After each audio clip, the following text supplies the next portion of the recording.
All right. I'm super excited to be here with you all today, depending on what time of day it is, morning or afternoon. It's really fantastic to be here with you today. So we're going to talk about how to prioritize your wellness during the hustle of the holiday season. So I think it's a very timely and relevant topic, and I hope that you all enjoy it. My name is Claudia Cometa, as Marcella has already mentioned.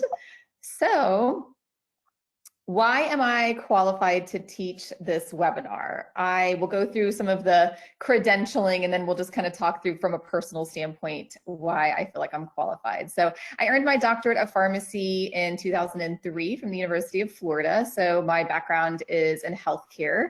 I have been a clinical pharmacist since that time. I also founded a private patient advocacy company in 2017.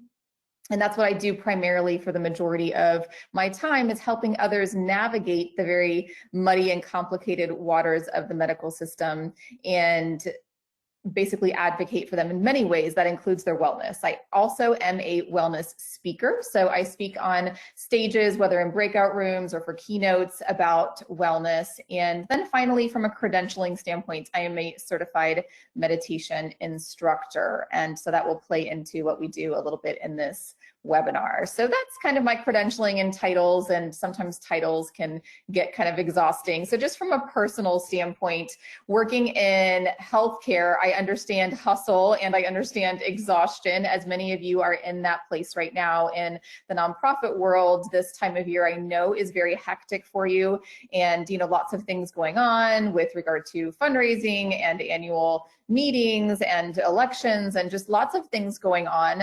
Also in healthcare, lots of things are always going on. And so I also was in a place years ago of just sort of trying to give from a place of depletion and exhaustion, and that simply wasn't working. So I personally did a lot of work in my own world of wellness, and to now speak a lot about that and help people sort of find their way through wellness. I specifically think of wellness as a state of being, as opposed to health being a state of body. So wellness incorporating many other things other than just our physical bodies. So with that, we're going to ask Marcella for some help here for the poll question, and it's really a statement and how this statement resonates with you. So the statement being, and let me just see if I can get out of this. I manage stress in a healthy way and take time for myself. Would you say that's not me, sometimes me, often me, or absolutely me? Great, we have. Do you see the percentage of people that are voting? I do, yeah. And I don't, is there a way that I need to share it, or should I can just verbalize and share it? I can close it. Let me know when to close it, and then I'll share it. Okay, it looks like it's slowing down, so you can go ahead and share. Do you see the poll results? I do. I don't know if everybody else does, but I'll just kind of state it in case they don't. Are. Okay, it looks like 70% said sometimes me, so that's good. We certainly always have room for improvement, but I'm glad to see that it's not 100% not me. So we'll take that. And then second highest was often me, and then never me. And then 1% said absolutely me, which is super fantastic. So congratulations to those. And hopefully this webinar will help you, some of you who are in the other categories, move that bar a little bit. So thank you too for Marcella to help us with that. All right, so what we will cover today, and let me see if I can. All right, we're gonna go through meditation. We're gonna go through closing doors and delegating, movement and nutrition, and then gratitude and vision. So those are sort of the four larger macro topics that we're going to cover. We actually are going to do a meditation, so don't run away yet. I promise you that you don't have to have any experience in meditating. If you do, fantastic. If you don't, fantastic. It's really just going to be a short way for us to ground and connect to ourselves as we then move into the other topics. So first and foremost, meditation. What does meditation contribute to the workplace? And this is just a quote from a study that was done sort of actually over 3 continents. So quite a large amount of involvement and engagement of people. And what we found is meditation not only benefits personal and mental health and social relationships, as well as alleviates role conflicts, but it also benefits organizational innovativeness and development. So the point here is, I think we have kind of an idea in the general world that meditation has benefits for our wellness and personal benefits, but we don't necessarily talk a lot about how it also can benefit the workplace and organizations. And so I wanted to just bring that element in so you kind of get an idea that when we do the inner work, it really does translate to those around us in a big way. So although it's also very great to do the work for ourselves, it's great to know that it actually is going to impact those around us. So we're just going to do a meditation exercise. I would say this is going to be about a 5-minute, very guided, very easy to follow and accessible meditation. So no concerns at all. Like I said, if you're coming in without a lot of meditation experience, it's not an obligation. It's not necessary. We're just going to ground. I'm going to talk you through it. And if you want music, obviously I know you're all muted, so you're welcome to play your music that you like. If you have some calming music that you want to play, feel free to do that on your end. I'm not going to do that just to avoid any potential technological difficulties. So I will be in silence, but you're welcome to add some music if you want. So with that said, let's just go ahead and close our eyes. In whatever space you're in, you can get a little bit more comfortable if that's accessible for you, but just staying upright. So head, torso, neck, just trying to stay as upright as you can. And we're just softly closing our eyes. If that's not accessible, you're certainly welcome to just gaze downward as well. And we're just going to start by connecting to our breath. Our lungs are working hard for us each and every day. We don't often take a whole lot of time to connect to them and the work they're doing. So we're just going to do that now. At first, just noticing the natural cadence of your breath. And then just intentionally lengthening and expanding that breath. So slowing it down on the inhalation and lengthening on the exhalation.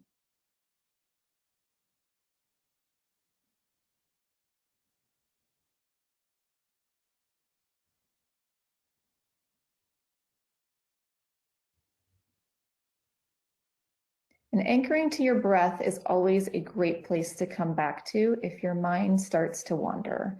So anytime you're meditating, just know that your breath is a great anchor place. It is completely normal for our minds to want to go into default mode, and default mode is planning and thinking ahead and maybe even thinking to the past.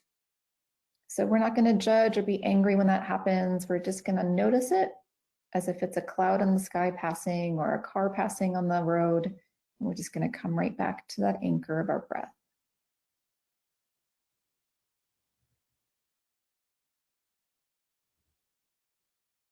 And we'll start this meditation by relaxing any tense muscles. Again, I know this is a busy season for everyone, so starting at the head, we're just going to slowly relax any small muscles around the eyes that tend to want to squint or be tight.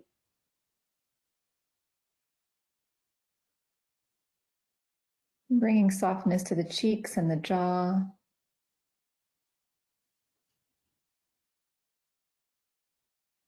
You can even release and relax your tongue from the top of the mouth.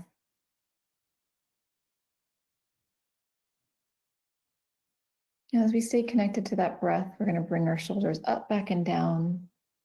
Gently relax along our spine.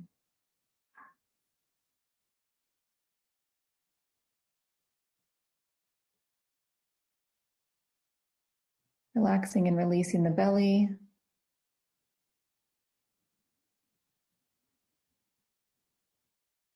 And bringing that permission of softening all the way down the arms to the fingertips, and then legs to the feet. You can even notice if any areas started to retighten, and you can just bring a softness right back to them.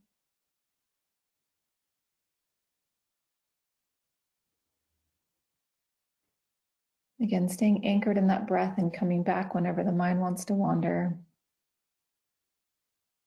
We're going to do a check-in today.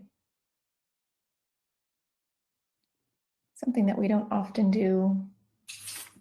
But first, just checking in with our emotional selves.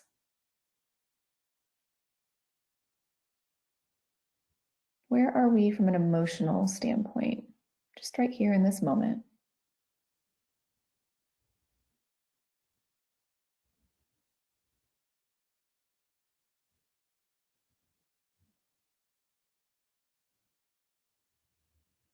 Do we need some time and space to process through some difficult emotions?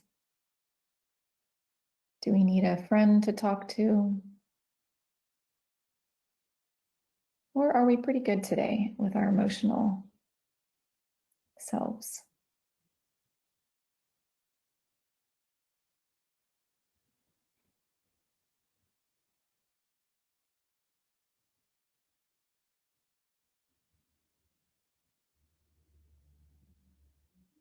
And then moving on to our intellectual selves. Where are we from a growth standpoint? Have we been working pretty hard on that and it maybe is time to take a break from our intellectual focus? Or maybe we feel like we could use some growth in that area. Just checking in.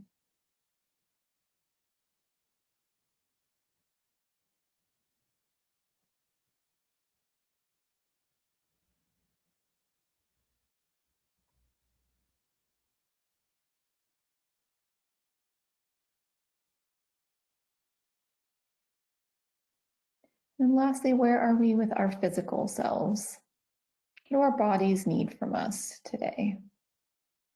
Maybe more movement, more activity, maybe less. Maybe some more hydration. Just listening to our bodies, giving us the messages we need.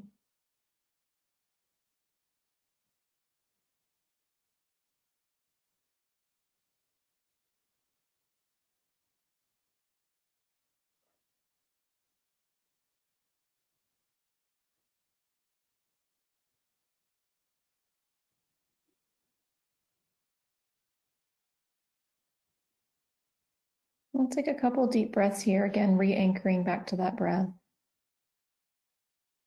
See if we can deepen our breath even more than we have at the beginning of the meditation. It's just really inhaling deeply to the point where maybe your belly even rises, and exhaling even slower.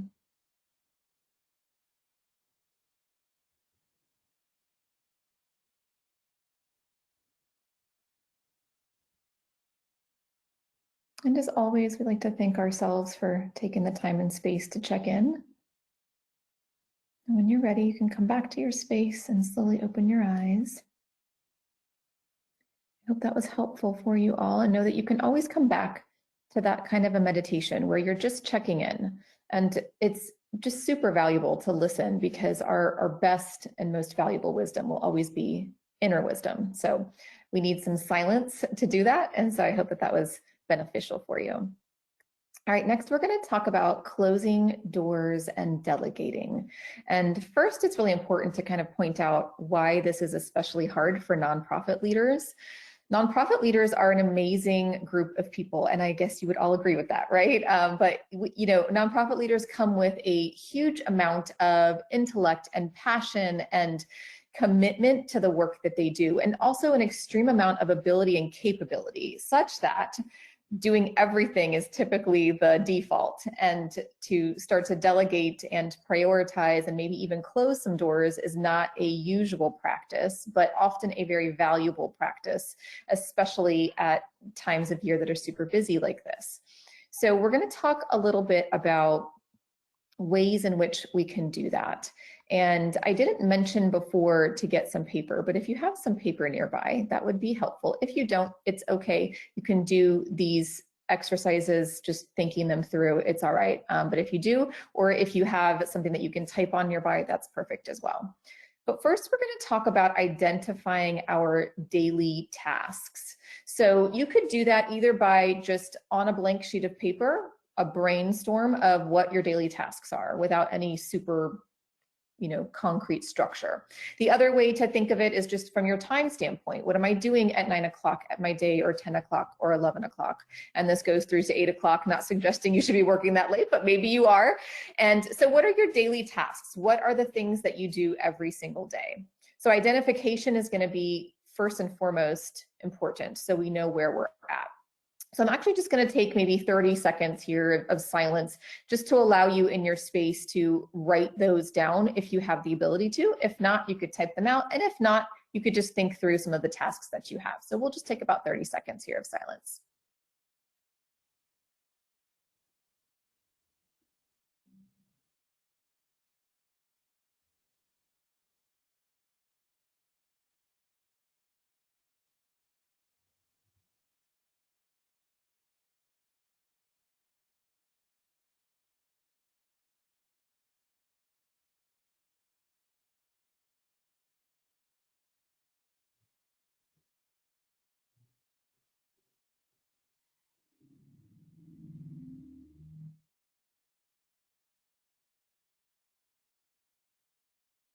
And don't worry about this being an exhaustive list. We're sort of just getting a taste today of some of the things that we can do to improve our wellness and prioritize it. Of course, after the webinar, you're welcome to take the time that you need to do this in a much more lengthy and detailed way. But identifying is the first, and then creating categories for those tasks: love, hate, must do, and unnecessary. And I don't really like the word hate, but you could use dislike. But the point here is to categorize what those tasks are. And there may be more than one category for many of those tasks. So there may be, hopefully, quite a few of must do and love. So you must do them and you actually love them. That's fantastic. There also might be some things that are unnecessary. So the goal here is to begin to see if you can stop the unnecessary and delegate the dislike or hate. So there may be tasks on there that for your organization, you start to notice are maybe not necessary. And so maybe you're the decision maker to make that call, or you bring it to the board, or you bring it to somebody that you work with and talk through that. And then the ones that you dislike or hate, the goal there is to begin to delegate them, because there may be somebody in your organization, there likely is, who actually might like that, or that may be a growth opportunity for them. And so we can't do any of that until we start to identify and categorize. So that's one way to start looking at places where maybe you can close some doors and delegate so that your plate isn't as full and heavy. Because again, we can't pour from an empty cup, and when we are exhausted, we begin to deplete that cup. All right. Next, we're going to talk about movement.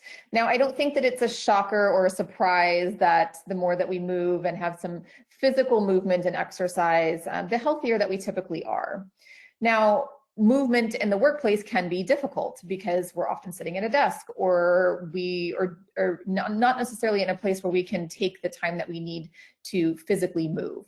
But if you do have the time in your day, maybe you have a 15-minute break, or you have your lunch break, or maybe you're working from home and you have some stairs in your house or apartment complex, being a little bit more cognizant and aware of the opportunities that you could take is fantastic. So maybe you can take the stairs at a time when maybe you wouldn't otherwise, or maybe you can take just a 10-minute walk around the neighborhood if you're working at home, just to get outside and get some fresh air and movement.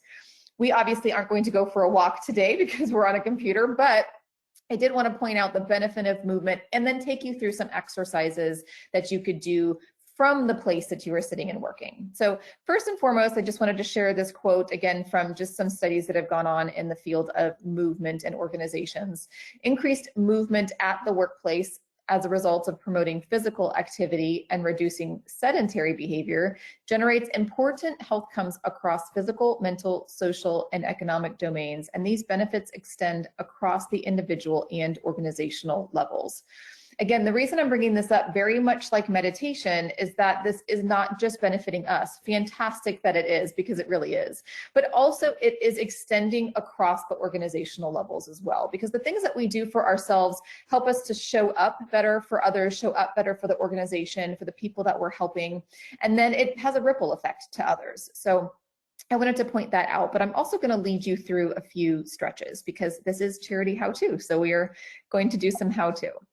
All right, the first stretch is just where you're seated, so you don't have to stand up or anything. We're just gonna do a neck stretch.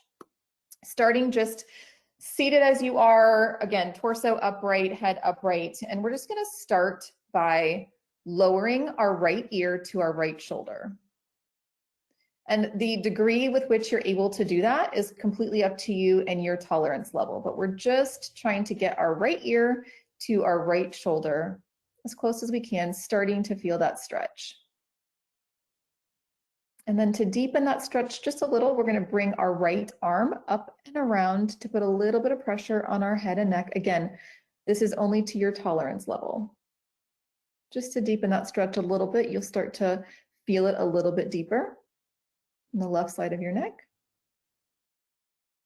And then to get it a little bit deeper, we're going to start to raise our right arm, or excuse me, our left arm a little bit, separating our fingers. The higher that you raise that left arm, the deeper the stretch, the lower a little bit less. So you just do it to your comfort and tolerance level.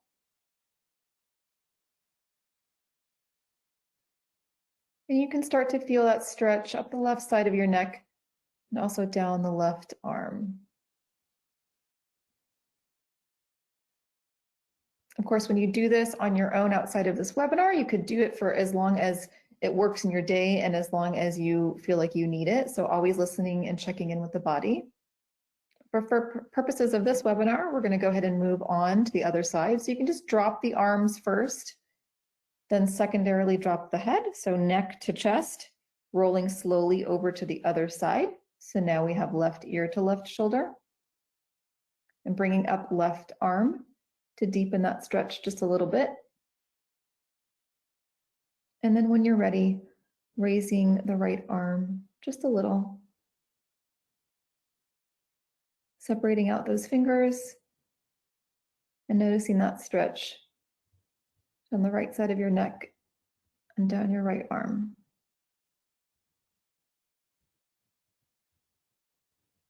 And always remembering to breathe. We often forget that important piece. You can relax those arms and then relax your neck. And just kind of checking in with how that felt. Oftentimes our necks can get tight working at computers and at desks, so it's nice to just give our necks a little bit of a stretch. The second stretch we're going to do is actually going to be from a standing position. So I'm just going to move this chair out of the way so I can demonstrate. But we're going to start by having feet under hips, hip width apart. And then we're going to start in a sort of half squat. So your knees are bent. We're about in a half squat. And we're going to bring our hands up to prayer with our elbows fanned out. It's always nice to have hand in prayer. That can be calming in and of itself. But if you would like to deepen this, we're actually going to start to turn to the left, connecting our right elbow to our left knee. So just like you see me doing if you're live. And then to deepen it a little bit, you can even just turn your gaze upward and to the left. Feeling that stretch in your back, maybe some in your legs. Again, you can stay there for as long as you need. We're going to come back to center and then do the same on the other side. So starting to turn to the right, connecting left elbow to right knee. Again, gazing upward if that's accessible for you. Just noticing where the stretch is and how that feels. And always listening to your body. We'll come back to center and then back to seated. Again, these stretches are not an exhaustive list. You're welcome to do these and many others, but I encourage you to find some way to incorporate movement and or stretching into your day. All right, moving on to nutrition. Again, I don't think that it's a surprise that nutrition plays a role in our health and wellness, but I wanted to point out some data from actual studies. So there were some researchers at Brigham Young University that actually looked at nutrition and how it played a role in specifically productivity in 3 companies that spanned about 20,000 employees. And what they found was that employees who rarely eat fruits vegetables, and other low-fat foods at work were 93% more likely to have a higher loss in productivity. And those with unhealthy diets were 66% more likely to report having a loss in productivity. So we're not, of course, only solely looking at productivity, but I wanted to incorporate how our nutrition, we already know it impacts our own bodies, but then how it also is impacting our ability to show up for the important work that we do. So we're going to do a nutrition exercise. If you have your paper next to you, or you would like to type it somewhere, or even if you have your phone, the notes in your phone, we're just going to take a minute to inventory what we ate yesterday without judgment, without even needing to share or talk about it. We're just going to inventory what was breakfast like yesterday, what was lunch like yesterday, and we're just looking at yesterday because it's easy to remember and we had a full day versus today. So breakfast, lunch, maybe some snacks, and dinner. So we'll just take 30 or so seconds to inventory what we ate yesterday.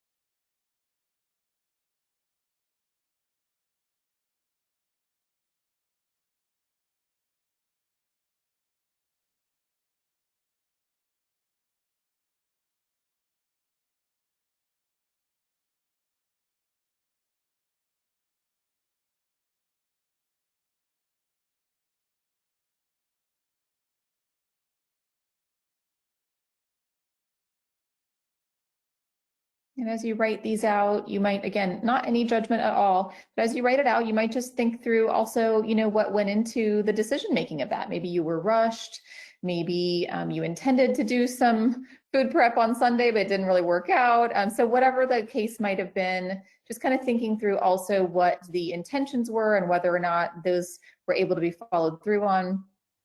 And after we have that inventory of what we ate, we're going to try to identify at least one meal. And I'm always really big on making things doable and easy, because if we don't make it doable and easy, then we aren't going to do it. So just look at one of those meals and identify where you can add one more color. So thinking through colors of the rainbow, we all know Roy G. Bibb, we learned that as elementary students.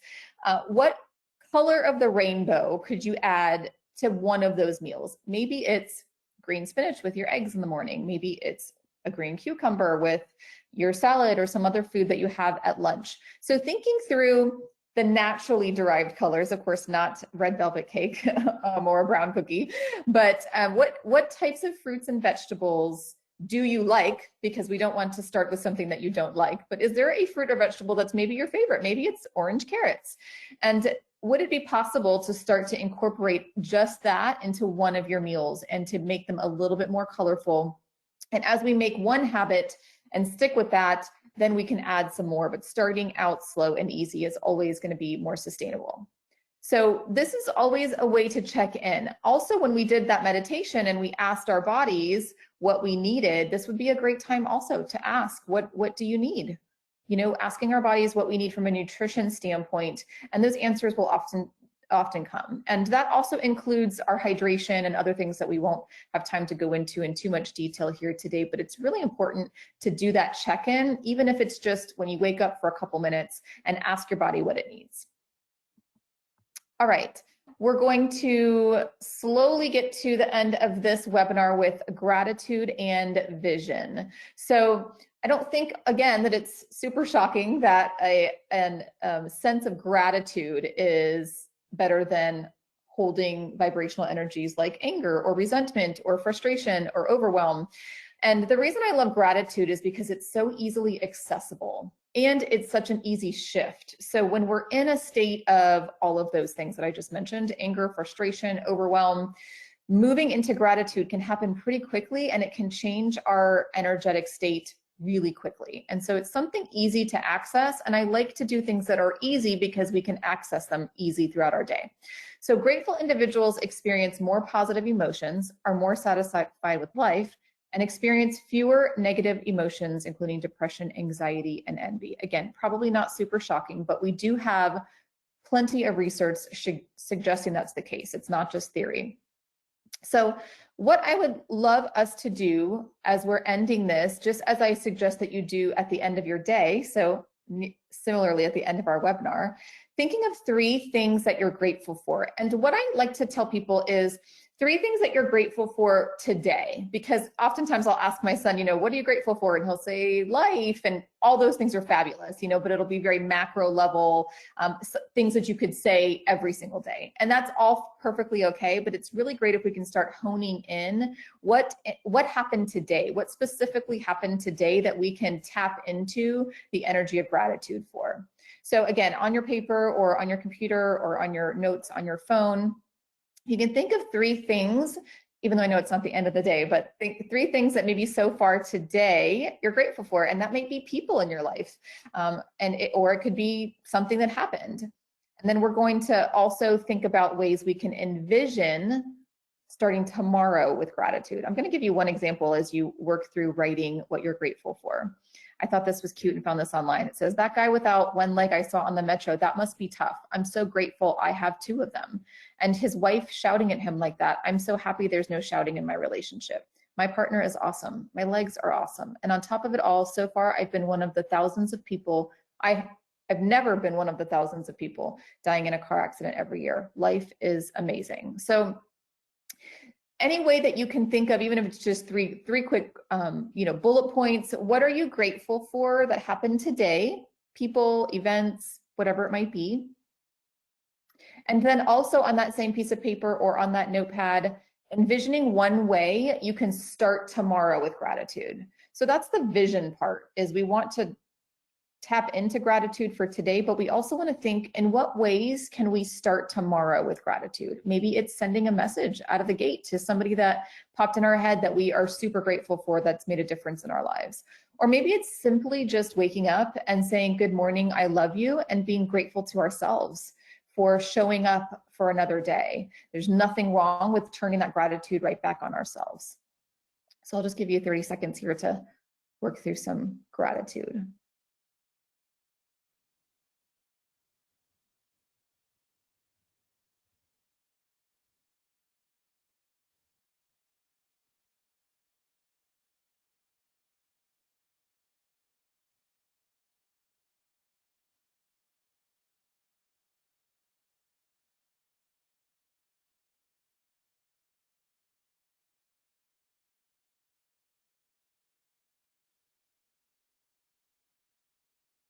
And you'll also notice as you work on this practice that over time, it will become easier and faster to think of things that you're grateful for. When you start a practice like this, you might just sit there with maybe a blank slate for a minute or 2.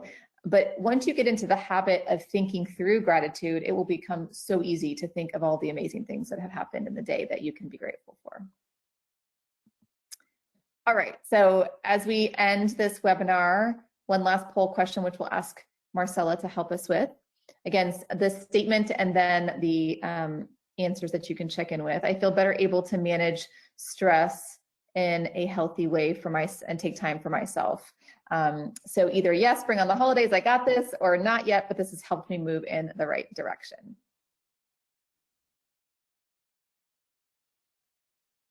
And you'll notice both of these are positive because we're going to end on a positive note, right? All right, love it, fantastic. Looks like it's about half and half. So Marcella, you're welcome to share the results, but it looks like we're literally right at 50-50. So, which is fantastic. So that's great.